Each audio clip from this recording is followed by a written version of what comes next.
A lot of questions on the earnings call, in our interview with Sheryl Sandberg, with CNBC's Julia Boorstin, asking about how Facebook can manage these risks, these conflicts, these scandals that it's seen, with some solid underlying growth in revenues and earnings. It absolutely exceeded expectations from analysts. Part of that is because expectations were a bit low given the past year and what Facebook's been through. But Facebook's also been reporting a very solid increase in user numbers, and that's something that we always have to look at closely because that affects advertising as well. Let's hear about what Facebook CEO Sheryl Sandberg said to CNBC's Julia Boorstin at Facebook yesterday. Well, it was a strong quarter, and it was an end to what was a challenging, but I think really important year for Facebook. We're quite pleased with the growth of our community. So we announced today that there are now 2.7 billion people who on a monthly basis are using at least one of our services. So whether that's Facebook, Instagram, WhatsApp, or Messenger. And importantly, the community that uses Facebook is growing. We're at 2.3 billion every month, with 66% coming back every day. I think one of the questions people have for us right now is we're making such big investments in safety and security. Can we make those investments while people continue to use our products and while we continue to grow our business?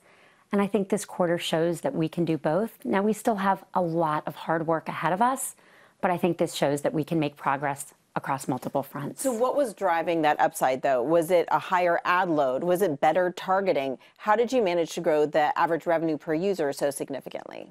Well, we're seeing growth in the community. We're seeing very nice and consistent engagement. It's worth noting that even as we've grown the Facebook user community, the same percentage are coming back every day because Facebook's part of their daily lives. We've increased ad load over the last couple of years, but nothing that important this quarter. And we've done a good job, I think, making the ads more relevant to people while protecting people's privacy. And I think that's something that we need to do a better job understanding. People worry that if our business model is advertising, we can't protect people's privacy at the same time. And we do, and we can. We don't sell data. We don't tell advertisers who people are. But we can use that information to show people things they're interested in, which is better for people and is growing our business. The message from Sheryl Sandberg there is we are doing well, but we can do better. And this is something we've heard from her. We've heard from Mark Zuckerberg. Both were pretty optimistic sounding on the earnings call last night, which has been a contrast to how they've been over the past year. They've generally been hesitant. They've said we're trying to deal with this. They've been a little bit behind the curve.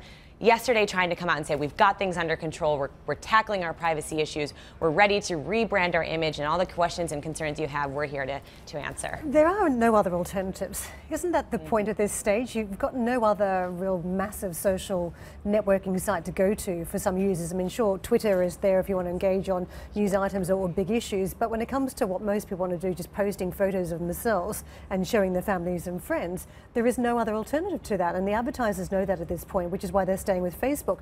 As soon as that changes, stand back and watch the exodus. Yeah, so Facebook had $16 billion in revenue last quarter, and that's because advertisers are saying we don't have a lot of other places to go. 2 million advertisers now on Facebook stories, which aren't still completely caught on as a platform, but Facebook has been pushing it, and advertisers saying, well, if this is what they say is the future, it's a better option for us than nothing.